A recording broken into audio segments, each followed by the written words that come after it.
Welcome back, darlings. Here for another story. Come sit. Tonight's tale is The Monkey's Paw by W. Jacobs. Without, the night was cold and wet, but in a small parlor of La Burnham Villa the blinds were drawn and the fire burned brightly.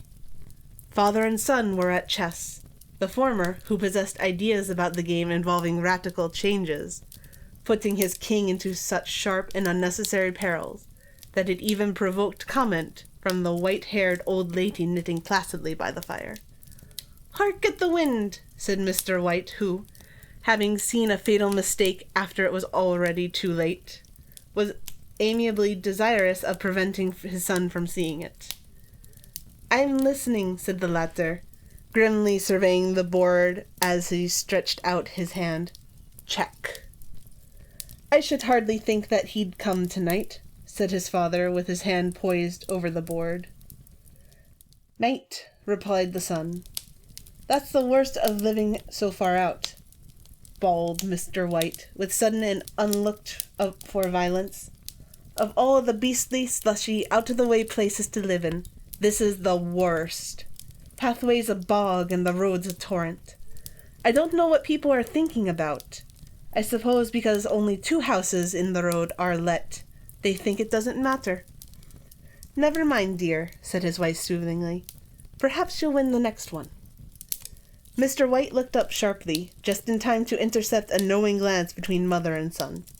The words died away on his lips, and he had hid a guilty grin in his thin grey beard. "There he is," said Herbert White, as the gate banged to loud and heavy footsteps came toward the door. The old man rose with hospitable haste, and opening the door was heard condoling with the new arrival. The new arrival was condoled with himself, so that Mrs. White said, "Tut, tut," and coughed gently as her husband entered the room, followed by a tall, burly man, beady of eye and rubicund of visage. "Sergeant Major Morris," he said, introducing himself. The sergeant major shook hands, and taking the proffered seat by the fire, watched contentedly while his host got out whiskey and tumblers and stood a small copper kettle on the fire. At the 3rd glass his eyes got brighter, and he began to talk, the little family circle regarding with eager interest this visitor from distant parts, as he squared his broad shoulders in the chair and spoke of wild scenes and doughty deeds of war and plagues and strange peoples.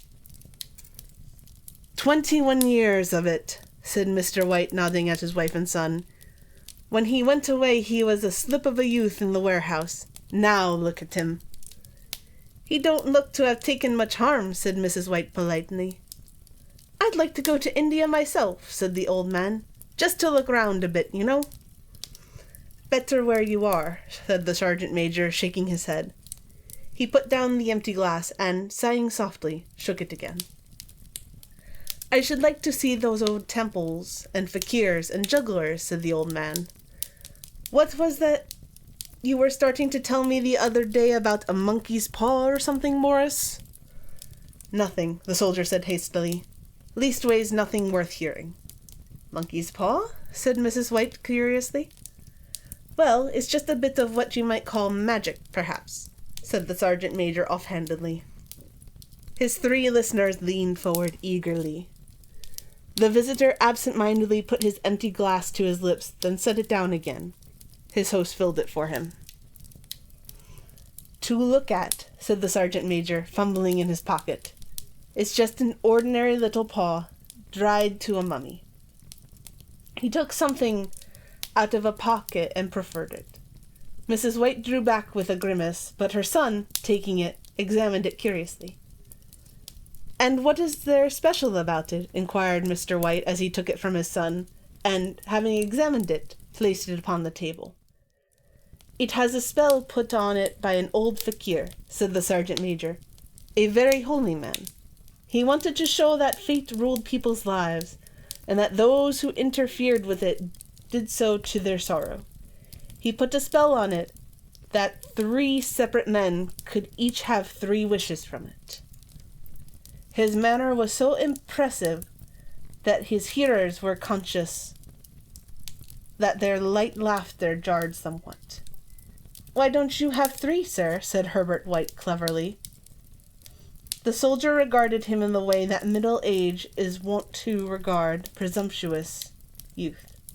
"I have," he said quietly. His blotchy face whitened. "And did you really have the 3 wishes granted?" asked Mrs. White. "I did," said the sergeant major, and his glass tapped against his strong teeth. "And has anybody else wished?" persisted the old lady. "The first man had his 3 wishes, yes," was the reply. "I don't know what the first 2 were, but the 3rd was for death. That's how I got the paw." His tones were so grave that a hush fell upon the group. "If you've had your 3 wishes, it's no good to you now, then, Morris," said the old man at last. "What do you keep it for?" The soldier shook his head. "Fancy, I suppose," he said slowly. "I did have some idea of selling it, but I don't think I will. It has caused enough mischief already. Besides, people won't buy. They think it's a fairy tale, some of them, and those who do think anything of it want to try it first and pay me afterward." "If you could have another 3 wishes," said the old man, eyeing him keenly, "would you have them?" "I don't know," said the other. "I don't know." He took the paw, and dangling it between his forefinger and thumb, suddenly threw it upon the fire. White, with a slight cry, stooped down and snatched it off. "Better let it burn," said the soldier solemnly. "If you don't want it, Morris," said the other, "give it to me." "I won't," said his friend doggedly. "I threw it on the fire. If you keep it, don't blame me for what happens. Pitch it on the fire again like a sensible man." The other shook his head and examined his new possession closely. "How do you do it?" he inquired. "Hold it in your right hand and wish aloud," said the sergeant major, "but I warn you of the consequences." "Sounds like the Arabian Nights," said Mrs. White as she rose and began to set the supper. "Don't you think you might wish for 4 pairs of hands for me?" Her husband drew the talisman from his pocket, and then all 3 burst into laughter as the sergeant major, with a look of alarm on his face, caught him by the arm. "If you must wish," he said gruffly, "wish for something sensible." Mr. White dropped it back into his pocket, and placing chairs, motioned his friend to the table. In the business of supper, the talisman was partly forgotten, and afterward the 3 sat listening in an enthralled fashion to a second installment of the soldier's adventures in India. "If the tale about the monkey's paw is not more truthful than those he has been telling us," said Herbert, as the door closed behind their guest, just in time for him to catch the last train, "we shan't make much of it." "Did you give him anything for it, father?" inquired Mrs. White, regarding her husband closely. "A trifle," he said, coloring slightly. "He didn't want it, but I made him take it. And he pressed me again to throw it away." "Likely," said Herbert, with his pretended horror. "Why, we're going to be rich and famous and happy. Wish to be an emperor, father, to begin with. Then you can't be henpecked." He darted round the table and, pursued by the maligned Mrs. White, armed with an antimacassar. Mr. White took the paw from his pocket and eyed it dubiously. "I don't know what to wish for, and that's a fact," he said slowly. "It seems to me I've got all I want." "If you only cleared the house, you'd be quite happy, wouldn't you?" said Herbert, with his hand on his shoulder. "Well, wish for £200, then. That'll just do it." His father, smiling shamefacedly at his own credulity, held up the talisman as his son, with a solemn face, somewhat marred by a wink at his mother, sat down at the piano and struck a few impressive chords. "I wish for £200, said the old man distinctly. A fine crash from the piano greeted the words, interrupted by a shuddering cry from the old man. His wife and son ran to him. "It moved!" he cried, with a glance of disgust at the object as it lay on the floor. As I wished, it twisted in my hand like a snake. Well, I don't see the monkey, said his son as he picked it up and placed it on the table, and I bet I never shall. It must have been your fancy, father, said his wife, regarding him anxiously. He shook his head. Never mind, though. There's no harm done, but it gave me a shock all the same. They sat down by the fire again while the two men finished their pipes. Outside the wind was higher than ever, and the old man started nervously at the sound of a door banging upstairs.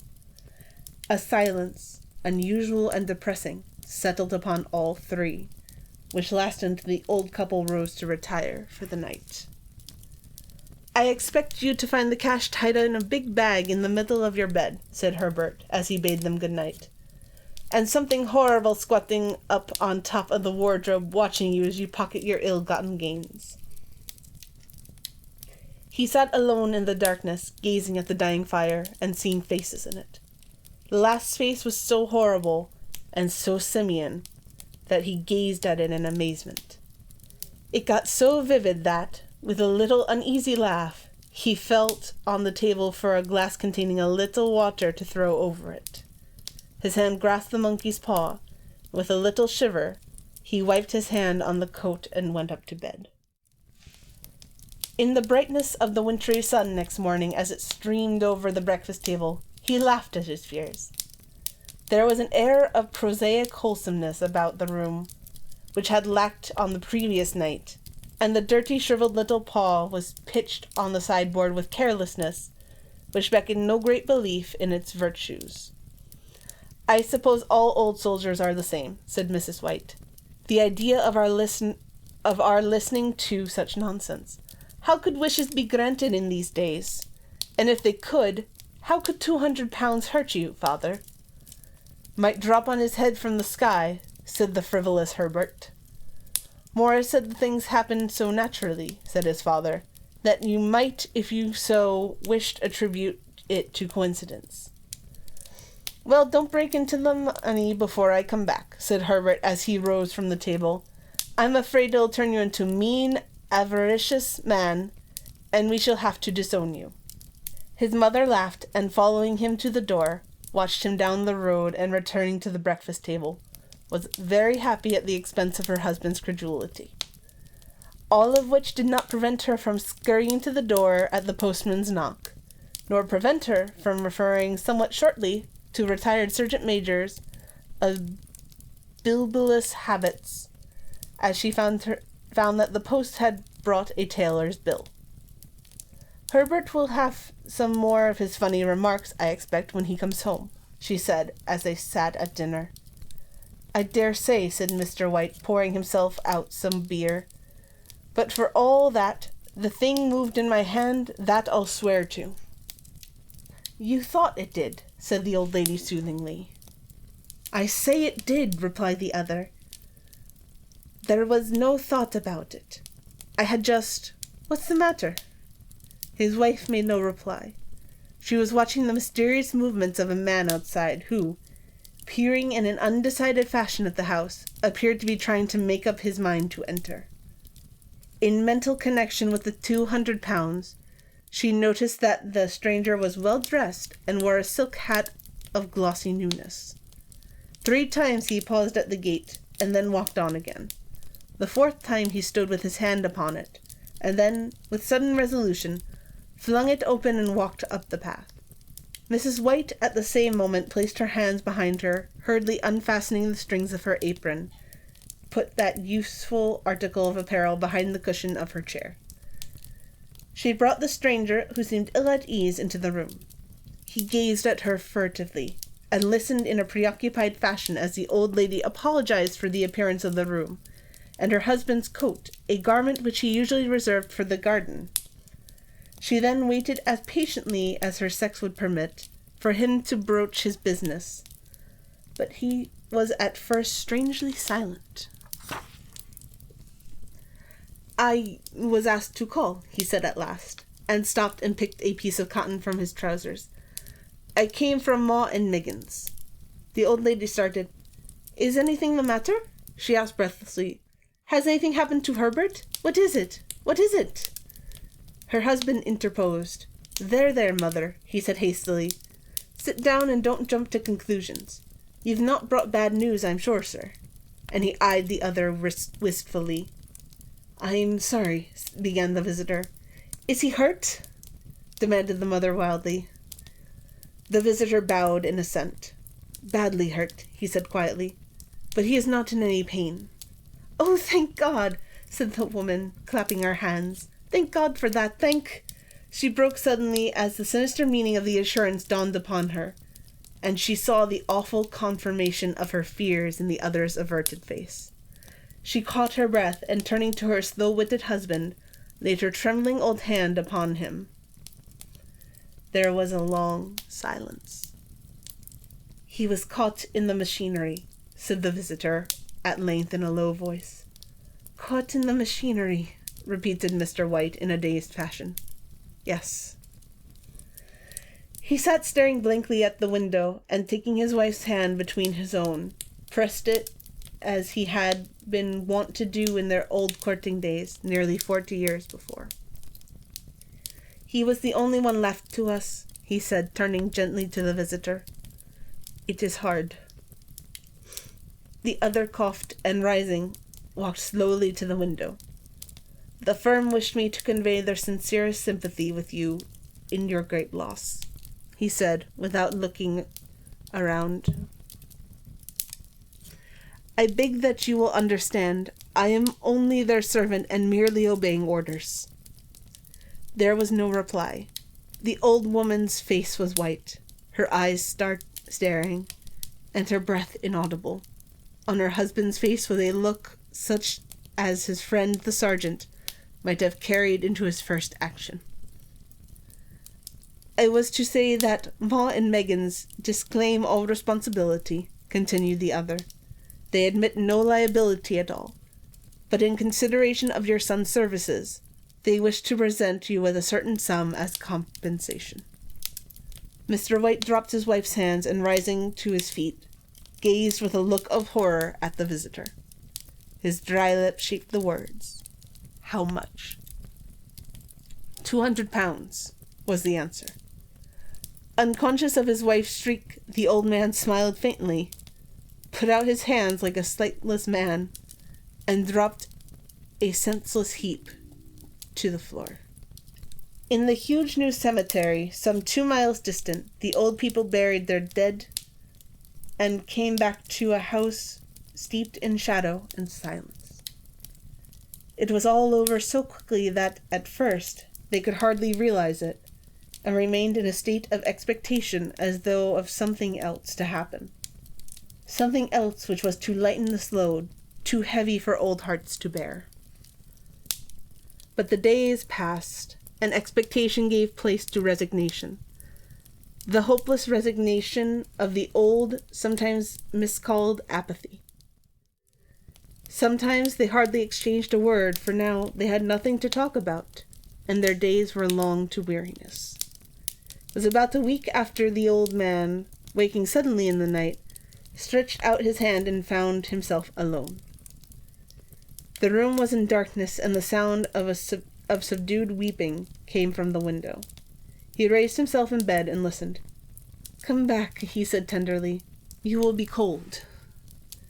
"It is colder for my son," said the old woman, and wept afresh. The sound of her sobs died away on his ears. The bed was warm, and his eyes heavy with sleep. He dozed fitfully, and then slept until a sudden wild cry from his wife awoke him with a start. "The paw!" she cried wildly. "The monkey's paw!" He started up in alarm. Where is it? What's the matter?" She came stumbling across the room toward him. "I want it," she said quietly. "You've not destroyed it?" "It's in the parlor, on the bracket," he said, marveling. "Why?" She cried and laughed together, and bending over, kissed his cheek. "I only just thought of it," she said hysterically. "Why didn't I think of it before?" "Why didn't you think of it?" "Think of what?" he questioned. "The other 2 wishes," she replied rapidly. "We've only had one." "Was not that enough?" he demanded fiercely. "No," she cried triumphantly. "We'll have one more. Go down and get it quickly, and wish our boy alive again." The man sat up in bed and flung the bedclothes from his quaking limbs. "Good God, you are mad," he cried aghast. "Get it," she panted. "Get it quickly and wish... Oh, my boy, my boy!" Her husband struck a match and lit the candle. "Get back to bed," he said unsteadily. "You don't know what you are saying." "We had the first wish granted," said the old woman feverishly. "Why not the second?" "A coincidence," stammered the old man. "Go and get it and wish," cried the wife, quivering with excitement. The old man turned and regarded her, and his voice shook. "He has been dead 10 days, and besides I will not tell you else, but I could only recognize him by his clothing. If he was too terrible for you to see then, how now?" "Bring him back," cried the old woman, and dragged him toward the door. "Do you think I fear the child I have nursed?"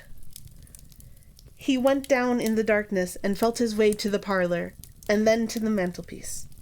The talisman was in its place, and a horrible fear that the unspoken wish might bring his mutilated son before him ere he could escape from the room seized upon him, and he caught his breath as soon as he found that he had lost the direction of the door. His brow cold with sweat, he felt his way round the table and groped along the wall until he found himself in the small passage with the unwholesome thing in his hand. Even his wife's face seemed changed as he entered the room. It was white and expectant, and to his fears seemed to have an unnatural look upon it. He was afraid of her. "Wish!" she cried in a strong voice. "It is foolish and wicked," he faltered. "Wish!" repeated his wife. He raised his hand. "I wish my son alive again." The talisman fell to the floor, and he regarded it fearfully. Then he sank trembling into a chair as the old woman, with burning eyes, walked to the window and raised the blind. He sat until he was chilled with the cold, glancing occasionally at the figure of the old woman peering through the window. The candle end, which had burned below the rim of the china candlestick, was throwing pulsating shadows on the ceilings and wall until, with a flicker larger than the rest, it expired. The old man, with an unspeakable sense of relief at the failure of the talisman, crept back to his bed, and a minute or two afterward, the old woman came silently and apathetically beside him. Neither spoke, but lay silently listening to the ticking of the clock. A stair creaked, and a squeaky mouse scurried noisily through the wall. The darkness was oppressive, and after lying for some time, screwing up his courage, he took the box of matches, and striking one, went downstairs for a candle. At the foot of the stairs the match went out, and he paused to strike another, and at the same moment a knock, so quiet and stealthy as to be scarcely audible, sounded on the front door. The matches fell from his hand and spilled in the passage. He stood motionless, his breath suspended until the knock was repeated. Then he turned and fled swiftly back to his room and closed the door behind him. A third knock sounded through the house.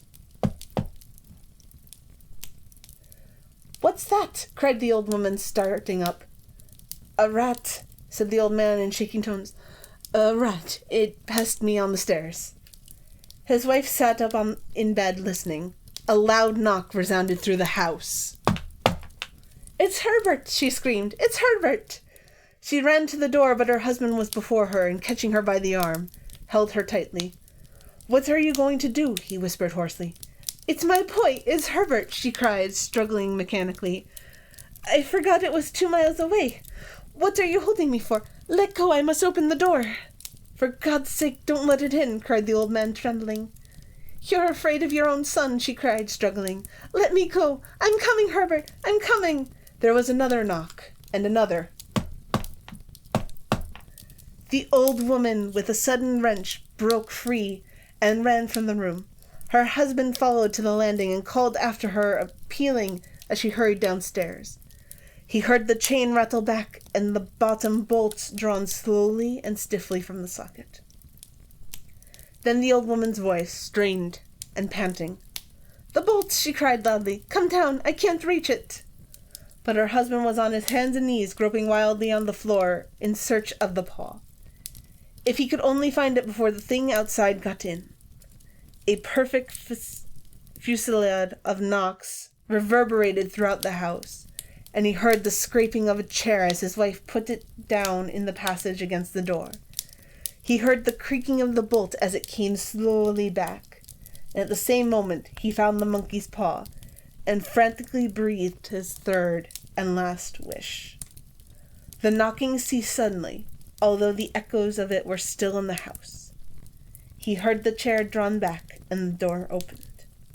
A cold wind rushed up the staircase, and a long, loud wail of disappointment and misery from his wife gave him courage to run down to her side, and then to the gate beyond.